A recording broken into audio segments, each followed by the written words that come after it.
48 hours.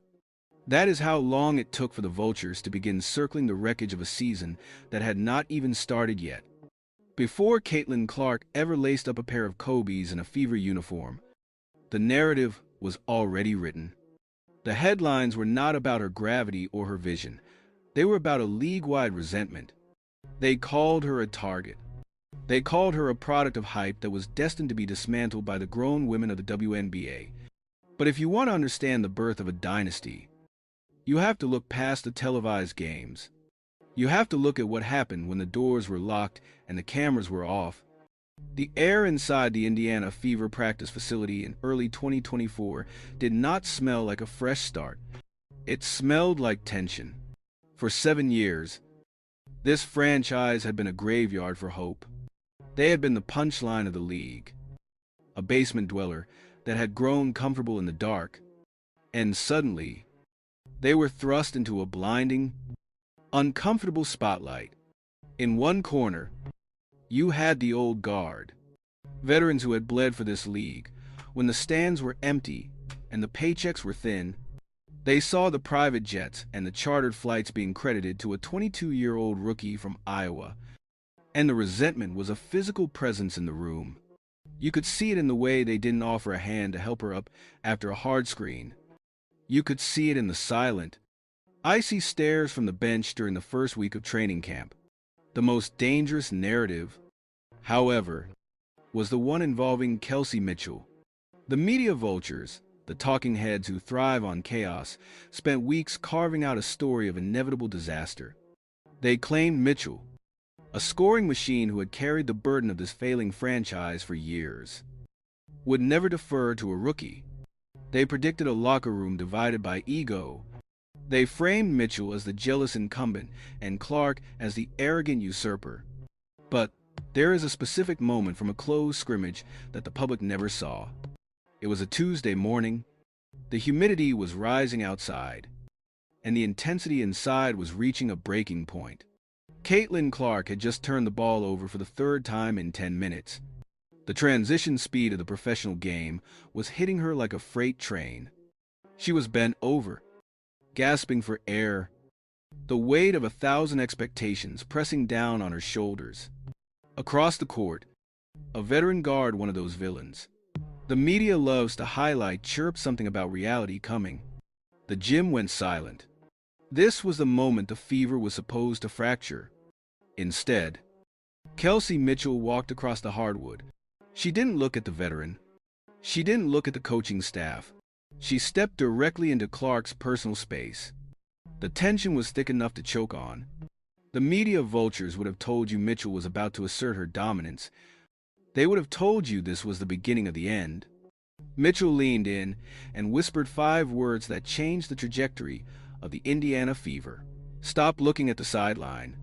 In that moment, the anti-Clark plan that the media had been salivating over collapsed. Mitchell wasn't there to bury the rookie. She was there to insulate her.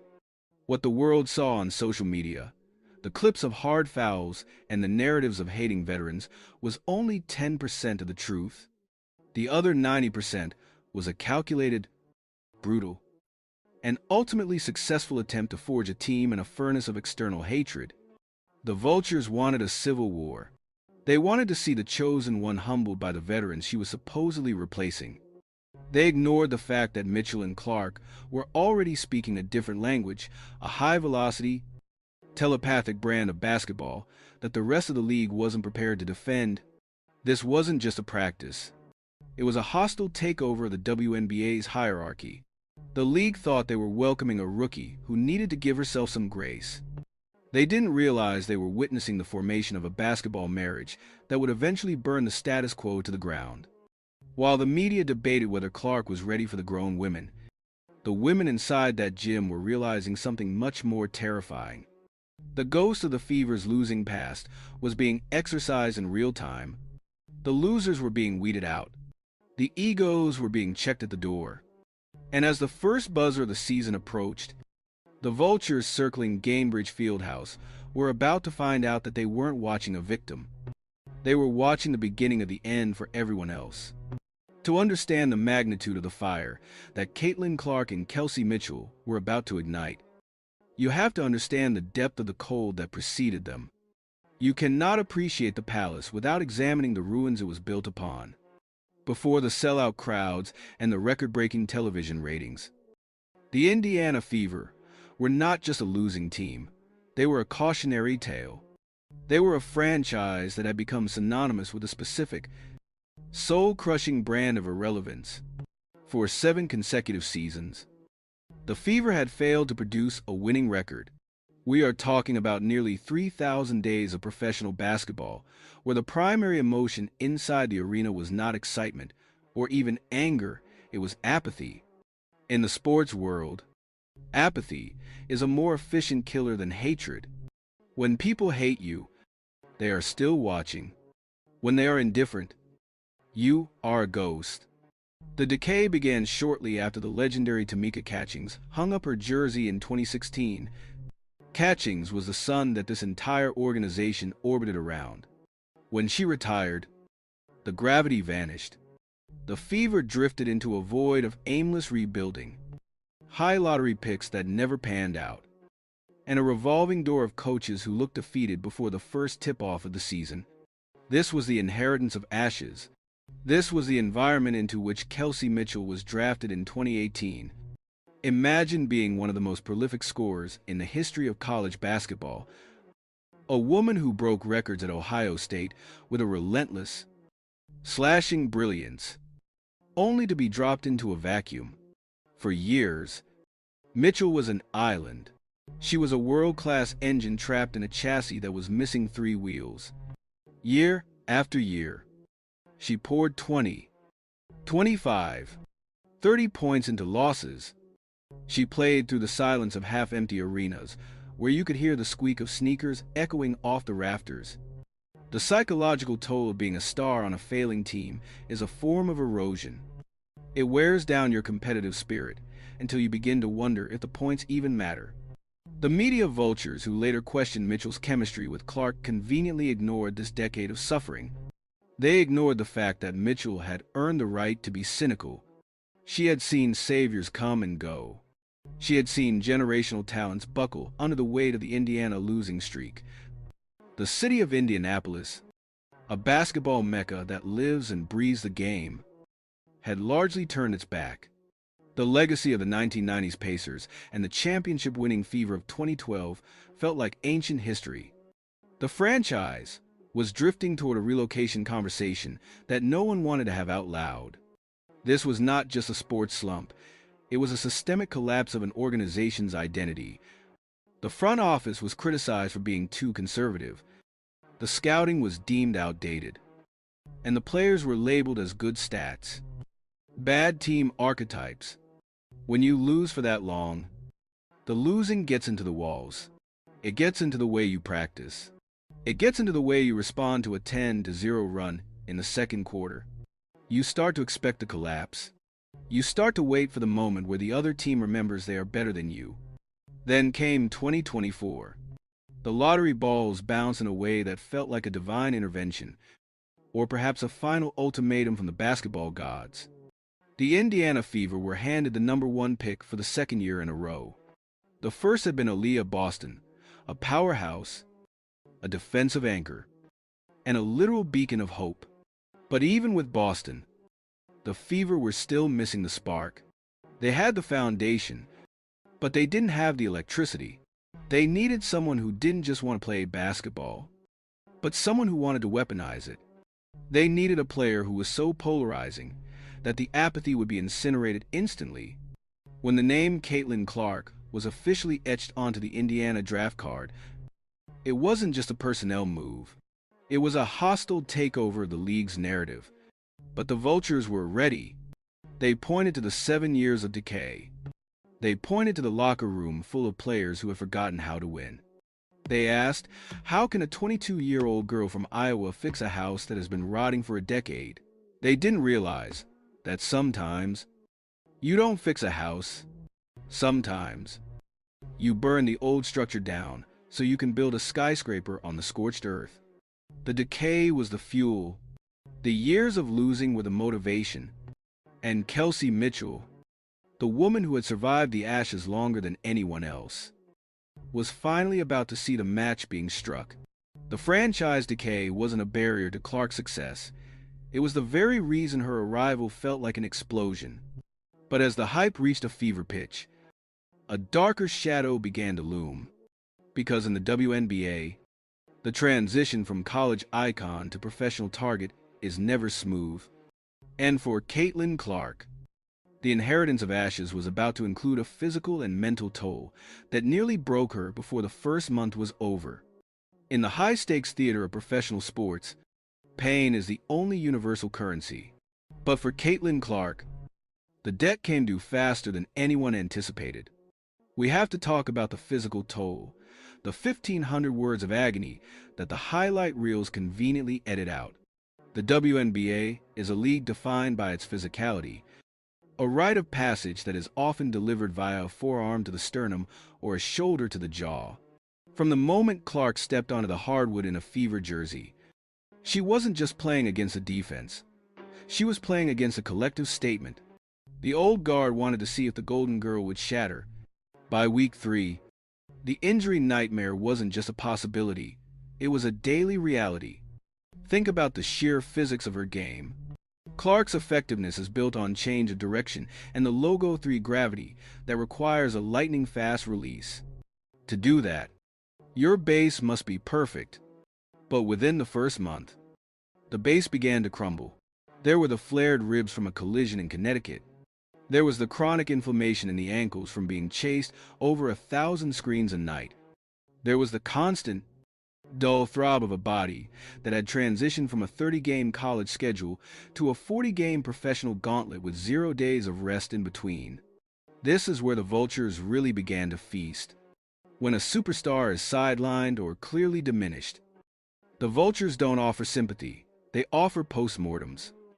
They took to the airwaves to suggest that her frail frame couldn't handle the grown woman strength of the league.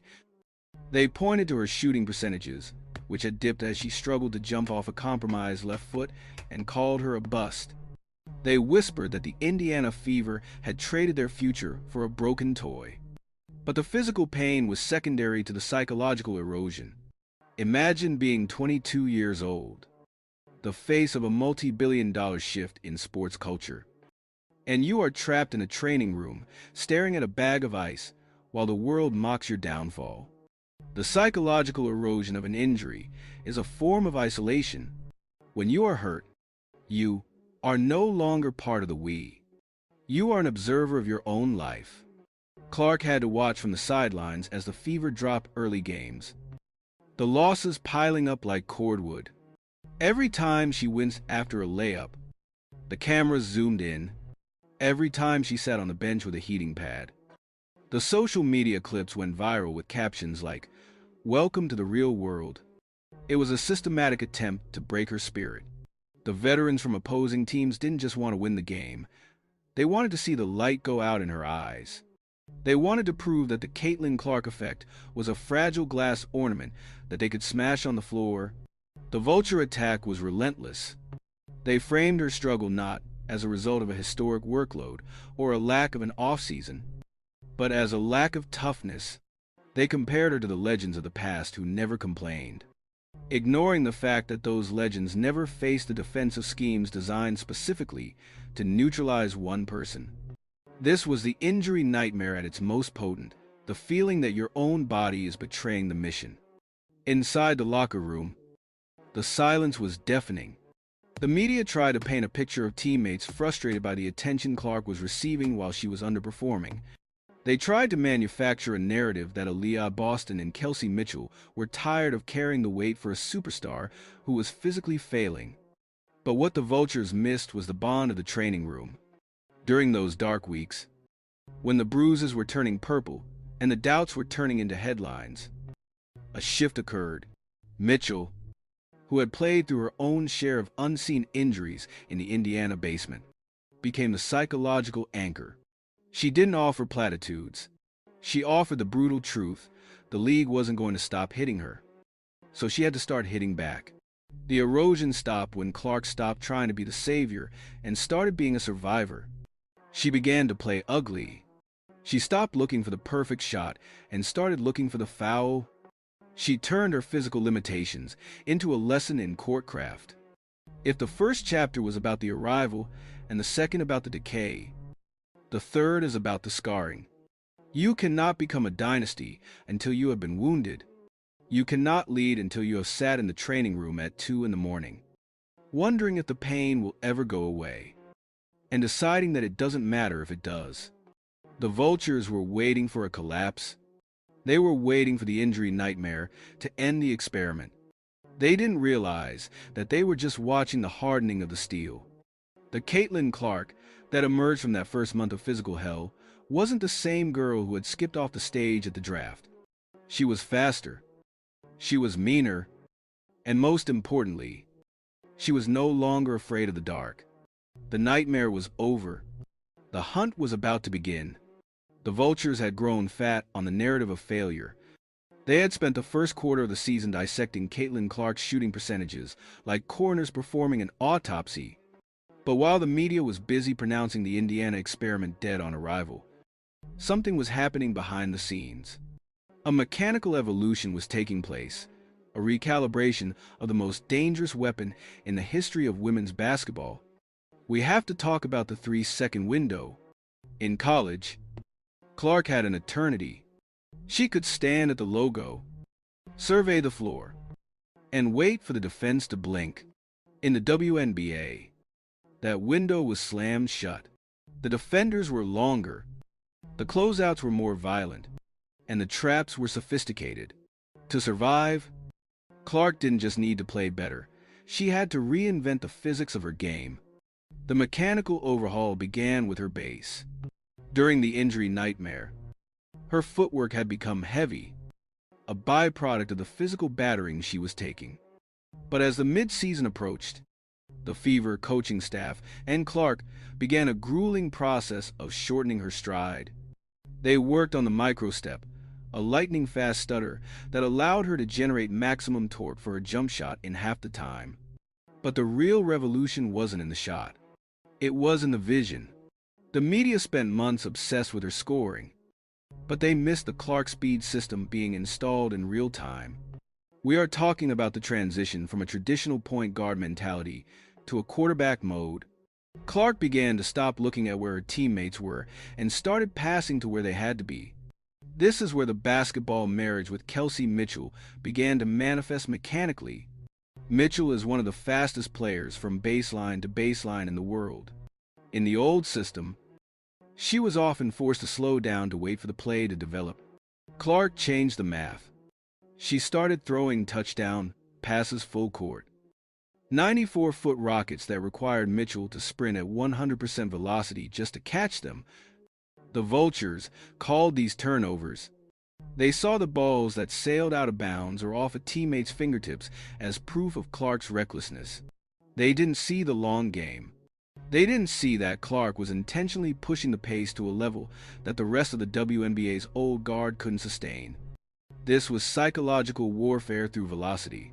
By forcing the game into a constant state of transition, the Fever were effectively taking the bully ball veterans and putting them on a treadmill. They were turning the league's physicality against itself. You can't hit what you can't catch. Analyze the body language during this period. You began to see a change in how Clark carried herself on the perimeter. The hunted look was gone. She began to use her gravity, the way 2 or 3 defenders would gravitate toward her the moment she crossed half court as a weapon. She would bait the trap, wait for the double team to commit, and then, with a flick of the wrist that looked more like magic than a basketball play, she would find Aaliyah Boston in the paint or Mitchell in the corner. This was the vision pivot. For the first time, the Fever weren't playing against the other team, they were playing against the clock. They were hunting for the 7-second shot. The vultures and the media didn't know how to react. The narrative that Clark was struggling began to clash with the reality of the box scores. The triple-doubles weren't just stats. They were evidence of a mechanical takeover. She was rebounding over taller players because she was reading the flight of the ball 3 seconds before it hit the rim. She was racking up assists because she had successfully reprogrammed her teammates to always be running. The mechanical overhaul was complete. The frail rookie the villains had mocked was gone. In her place was a high-velocity processor who saw the court in 4 dimensions. And as the speed of the Indiana Fever began to break the spirits of their opponents, the league realized a terrifying truth. The Caitlin Clark effect wasn't just about selling tickets. It was about a total, mechanical destruction of the way the game had been played for 30 years. The speed was the message, and the message was, try to keep up. If you listen to the vultures, this was supposed to be a bloodbath. The narrative scavengers had spent months sharpening their knives, waiting for the inevitable moment when the 2 alpha scorers of the Indiana Fever would turn on each other. They called it a clash of timelines. They framed Kelsey Mitchell as the weary veteran who had paid her dues in the basement of the league, and Caitlin Clark as the shiny new toy getting all the credit. They wanted a rivalry. What they got was a basketball marriage that rewrote the history books. To understand the depth of this partnership, you have to look past the box scores and analyze the chemistry of constraint. In the beginning, it was awkward. Mitchell was used to isolation, used to having to create something out of nothing, while 3 defenders swarmed her because she was the only threat. Clark was used to being the sun around which everything orbited. For the first 10 games, they were like 2 brilliant musicians playing in different rooms. The vultures circled. They pointed to the moments where Mitchell would take a contested jumper while Clark stood open at the logo. They highlighted the turnovers where Clark's quarterback passes sailed past a cutting Mitchell. They said they were incompatible. But then, the silent language began to take hold. Microanalyze the bench interactions during the midseason surge. While the media was hunting for signs of discord, the real story was in the huddle. You started to see Mitchell, the woman who had weathered years of personal and professional tragedy, leaning in to counsel the rookie. Mitchell didn't just accept Clark, she insulated her. When the old guard of the league tried to bully Clark, it was often Mitchell who was the first to step into the gap. Mitchell eventually called it a match made in heaven. And the data backs up the divine intervention.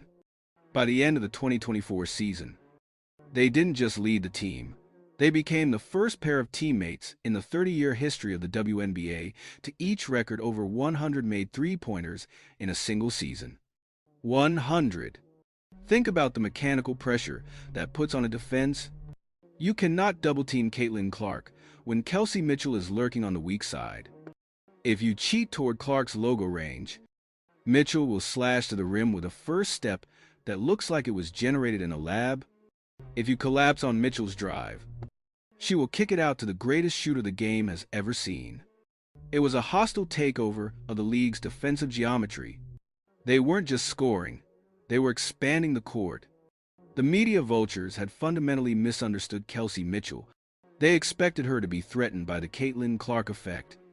They didn't realize that Mitchell saw Clark not as a rival, but as a live light.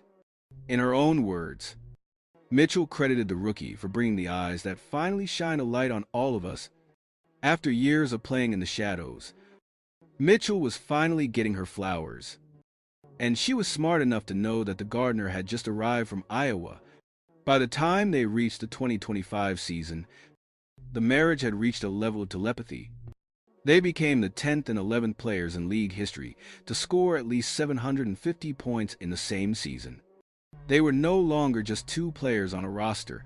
They were a singular, high-velocity unit. Look at the body language during the Dallas game in September of 2024. Mitchell went off for 36 points. Clark, despite her own scoring prowess, spent the entire fourth quarter hunting for Mitchell, passing up open looks to feed the hot hand. That is the death of ego. That is the moment the vulture narrative officially starved to death. The basketball marriage of Mitchell and Clark became the blueprint for the modern WNBA backcourt. It proved that you don't need a traditional 1 and 2. You need 2 hunters who trust each other more than they fear the opposition. As they walked off the court together, arms around each other's shoulders, the message to the rest of the league was clear. You spent all your time worrying about the rookie. And you forgot that she brought a partner. The Fever weren't a one-woman show. They were a two-headed monster. And the feeding frenzy was just beginning. The vultures were never just the talking heads behind a microphone. The most dangerous predators were the ones wearing jerseys. In the high-stakes ecosystem of the WNBA, respect is not a gift. It is a debt that must be settled in blood, sweat, and floor burns. As the 2024 and 2025 seasons unfolded, the narrative of the old guard versus the new guard transitioned from a respectful debate into a full-scale, hostile takeover. We have to talk about the gatekeepers. For decades, the league had a specific hierarchy. There were the legends, the Taurasis, the Cheryl Swipses, the icons who had built the foundation of the sport. They were the ones who set the rules. They decided who was tough enough and whose hype was legitimate. When Caitlin Clark arrived, she didn't just join the league. She threatened the established order of the mountain. The vulture attack from the legends was calculated. It wasn't just physical, it was psychological. Recall the reality is coming, prophecy delivered by Taurasi. It was a polarizing shot fired across the bow before Clark had even played a professional minute. The media vultures seized on it, framing it as a warning that the rookie would be found out by the grown women of the league. Then there was the drama with Cheryl Swoops, whose factually inaccurate critiques about Clark's college career and shooting volume became fuel for a toxic online discourse. They called her overrated. They questioned her stats. They essentially suggested that her success was a manufactured product of a white-bread media machine, rather than a result of generational talent. But hierarchy in sports is not permanent. It is a lease that must be renewed every night. Analyze the body language in the games against the Phoenix Mercury or the Las Vegas Aces. In the beginning, the veterans were the aggressors. You saw the extra shoves after the whistle. You saw the welcome to the W screens that left Clark gasping for air. The old guard was trying to teach a lesson. They wanted to prove that the Caitlin Clark effect was a fragile thing that could be broken by enough physical contact. But then, the pivot happened. There is a specific moment in late 2024, a game against a team of veterans who had been chirping all night. Clark took a hard foul, hit the floor, and didn't look at the referee. She didn't look for sympathy. She got up, walked to the logo, and drained a 35-footer on the next possession. Then she did it again. And then she looked directly at the opposing bench. That was the moment the hostile takeover became official. The Fever began to realize that the veterans' aggression wasn't a sign of strength. It was a sign of fear. The old guard wasn't protecting the game. They were protecting their territory. By refusing to back down, Clark and Mitchell were effectively telling the legends that their time as the sole arbiters of greatness was over. The media vultures had a difficult time pivoting. When Clark started breaking records, becoming the first rookie to record a triple-double, shattering the single-season assist record, and leading the Fever to their first playoff berth in nearly a decade, the overrated narrative began to look ridiculous. The villains who had predicted her collapse were forced to eat their words on national television. But the hierarchy didn't just shift on the court, it shifted in the boardroom. The Caitlin Clark effect brought a historic $2.2 billion media deal to the league. It brought chartered flights, a luxury the veterans had fought for 20 years, and only received once the rookie arrived. This created a new layer of tension. The old guard was benefiting from the very person they were trying to diminish. This was the ultimate psychological erosion for the veterans. They were no longer the main characters. They were supporting actors in a story that was being written by a 22-year-old from Iowa and her lightning-fast partner in the backcourt. The hostile takeover reached its peak in 2025. Even when Clark was sidelined by the injury nightmare of a quadriceps strain, the momentum didn't stop. The league's viewership for games she wasn't even playing in rose by 37%. She had raised the tide for everyone, including her detractors. The final verdict on the hierarchy: you can't stop the future by clinging to the past. The veterans may have been the architects of the league, but the Indiana Fever were the ones who decided it was time for a renovation. The grown women narrative had been dismantled. The rookies weren't just participating, they were presiding. And as the legends began to contemplate retirement, they were forced to acknowledge a terrifying reality. The mountain didn't belong to them anymore. It belonged to the girl with the logo range and the franchise that refused to stay in the basement. The takeover was complete. The new era didn't ask for permission. It just took the keys. The year is 2026, and the vultures have finally stopped betting against the house. They have moved on from predicting a collapse to asking the only question that matters now. How do you kill a dynasty before it finishes its breakfast? The blueprint for the Indiana Fever's dominance over the next 3 seasons is not just built on talent, it is built on a ruthless, high-stakes restructuring of the entire league's economy. While the media was distracted by the injury nightmare of 2025, a season where Caitlin Clark was limited to only 13 games due to a grueling groin and ankle recovery, the Indiana front office was playing three-dimensional chess. We have to talk about the Great Expansion War. As the WNBA enters its 2026 season, the league is expanding. New teams in Toronto and Portland are entering the fray. And with expansion comes the expansion draft. For most teams, this is a moment of terror, a time when their rosters will be picked clean like a carcass in the desert. But for the Fever, the expansion draft is a filter because they were forced to play without Clark for the majority of 2025. The Fever accidentally discovered a terrifying reality. They were already deep enough to reach a Game 5 in the semifinals without the face of the league. Kelsey Mitchell, newly minted as an MVP finalist and an all-WNBA first-team selection, proved she could lead a franchise through the fire. Aaliyah Boston became the anchor that refused to drift. By the time 2026 kicks off, the Fever are not just rebuilding, they are reloading. Analyze the roster management. The organization made the polarizing decision to protect their core for Clark, Mitchell, Boston, and the defensive specialist Lexi Hull, while letting nearly half the roster hit free agency. The vultures called it chaos. The smart money called it a clearing of the books. By shedding the weight of the old guard and the veterans who couldn't keep up with the Clark-Mitchell velocity, the Fever opened up the cap space to hunt for the final piece of the puzzle.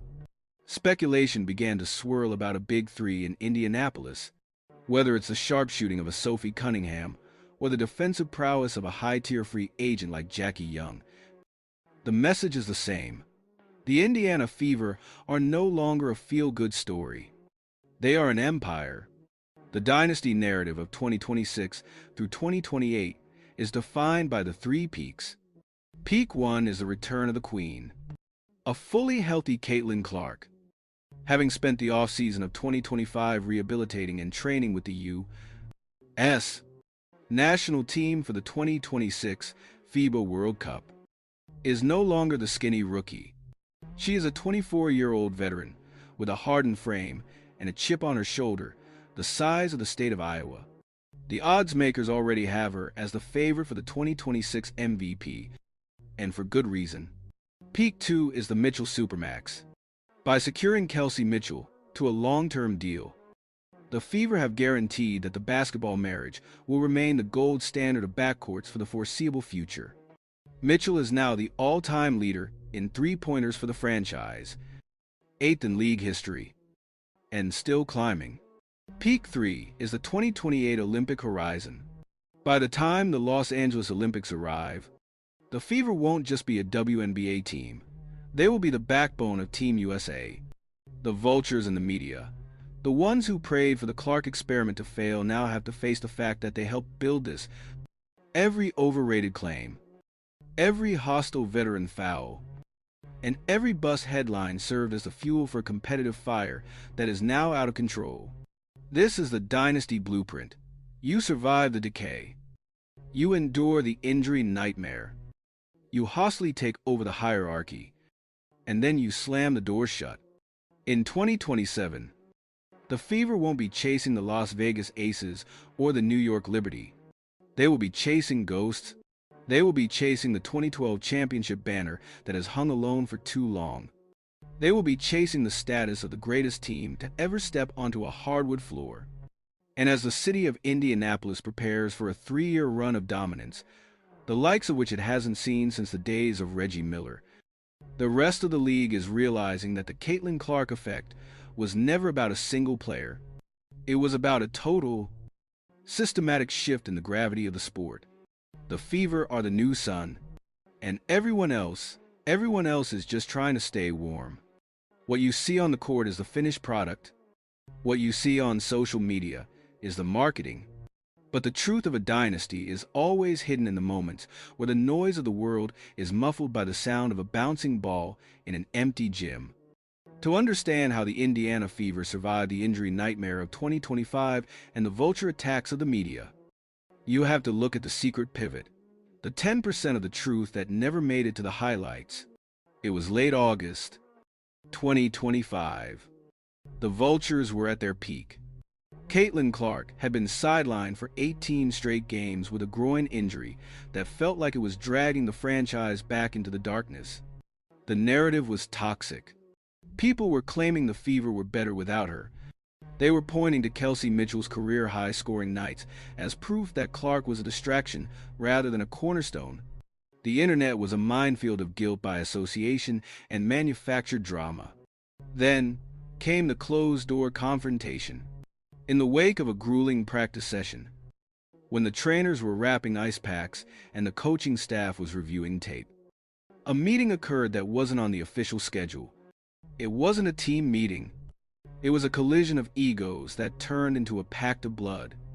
Kelsey Mitchell, who had spent the entire season carrying the scoring load while the world doubted her teammate, finally had enough of the anti-Clark plan being pushed by the media and certain corners of the league's old guard. She walked into the training room where Clark was finishing a rehab session.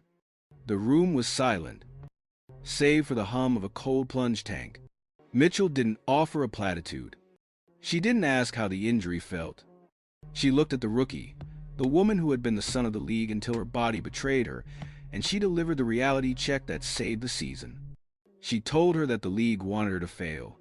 She told her that the veterans who were chirping in the media were waiting for her to check out mentally. And then, she made the commitment that changed everything. I am not moving until you get back. But when you get back, we are taking everything. This was the mystery tease that had been hinted at in practice reports. The media saw the smiles on the bench, but they didn't see the vow of silence that followed. From that moment on, the Fever locker room became a fortress.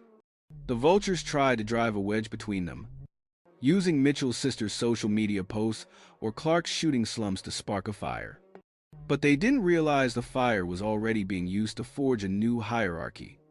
Mitchell took on the role of the front-line general, while Clark, from the sidelines, became the architect of the bench. Analyze the body language in those late-season games.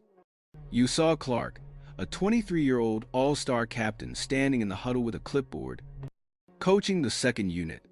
You saw her celebrating Mitchell's 38-point explosions as if she had scored them herself. This wasn't graceful acceptance. It was a strategic retreat to gather strength. While the world was busy arguing about whether Clark was too frail or Mitchell was too old, the duo was secretly refining the 2026 blueprint. They were studying the tendencies of the Golden State Valkyries, the Toronto Tempo, and the Portland expansion rosters. They were analyzing the death lineup that would eventually include Aaliyah Boston and the defensive grit of Lexi Hull. The locker room pivot was about trust.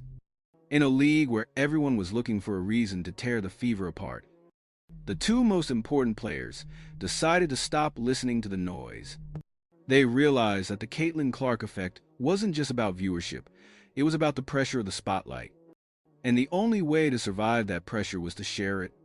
By the time Clark reported she was 100% healthy at the Team USA camp in Durham later that December, the secret was out. The Fever hadn't just survived the injury. They had used the time to build a psychological infrastructure that the rest of the league couldn't touch. The vultures were looking for a fracture. They found a diamond. The mystery wasn't about a secret play or a coaching change. The mystery was the realization that the basketball marriage was no longer just about points. It was about a total, uncompromising loyalty that the media and the old guard simply couldn't comprehend. The doors were finally about to open for 2026, and the world was about to find out exactly what happens when you spend a year in the dark, waiting for the right moment to strike. The vultures have finally gone silent. The noise that once threatened to drown out the Indiana Fever's resurgence has been replaced by the rhythmic thud of a ball hitting the hardwood in an empty Gainbridge Fieldhouse. But as the lights dim on the 2025 season and we look toward the horizon of a dynasty, we have to address the polarizing truth that the media refuses to touch. Greatness is not free.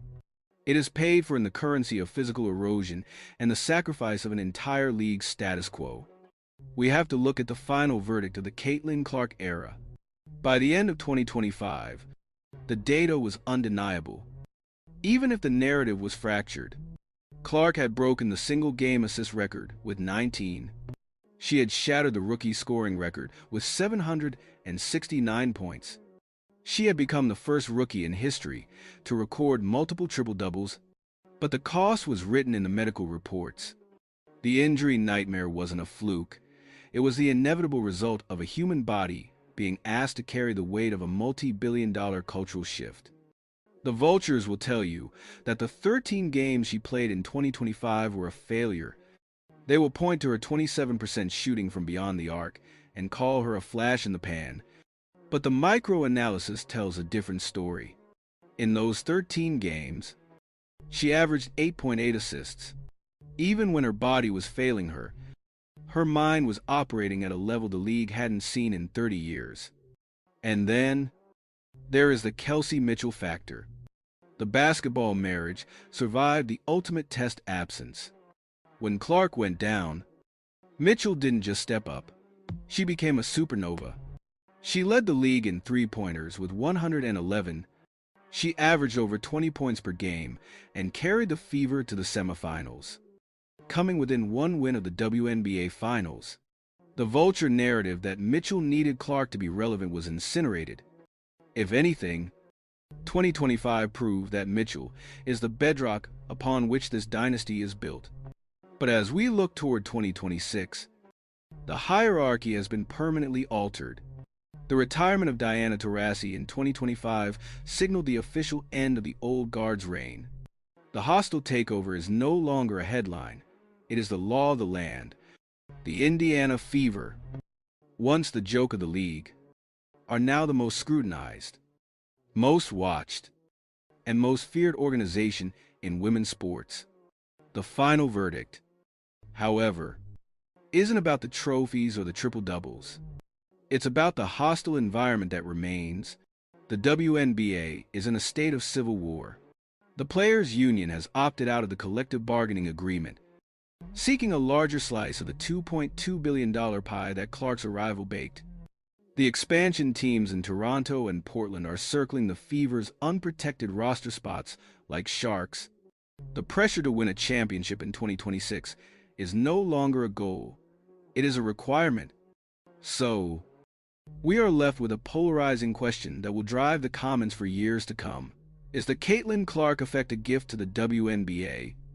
Or is it a wildfire that is burning the league's foundation to the ground? Did she save the Indiana Fever?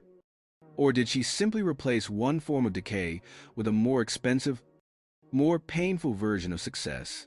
The vultures are gone for now, but they are waiting.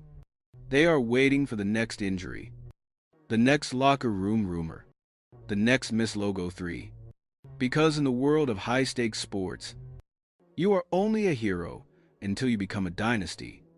And once you become a dynasty, everyone, the veterans, the media, and the ghosts of the past is just waiting to see you fall.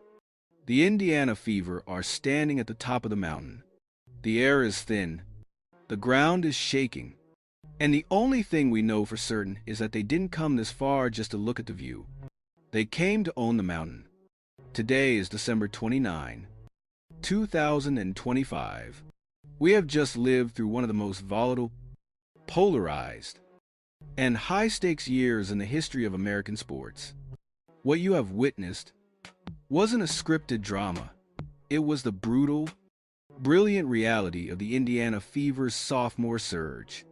Do not let the final record of 24-20 deceive you.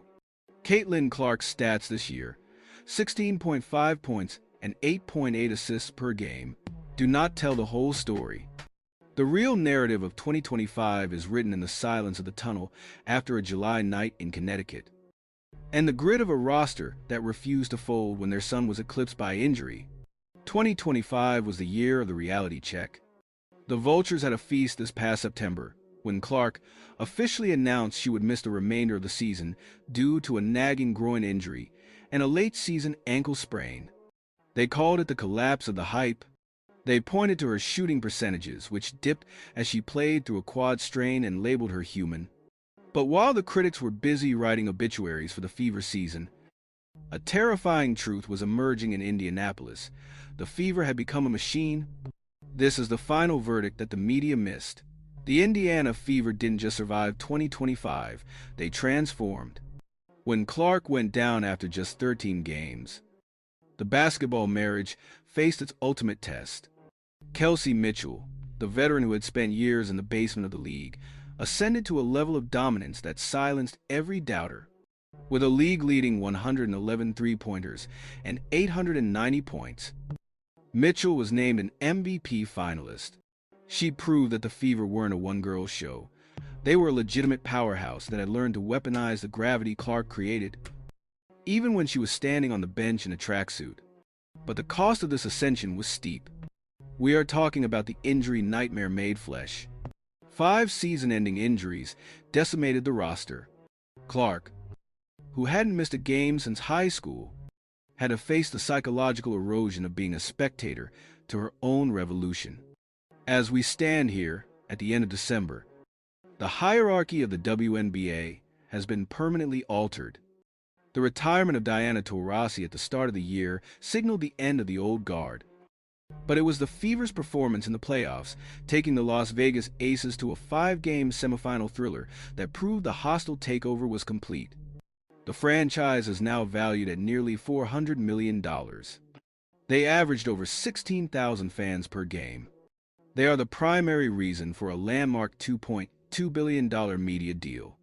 So, as the lights dim on 2025, we are left with a polarizing question for the history books.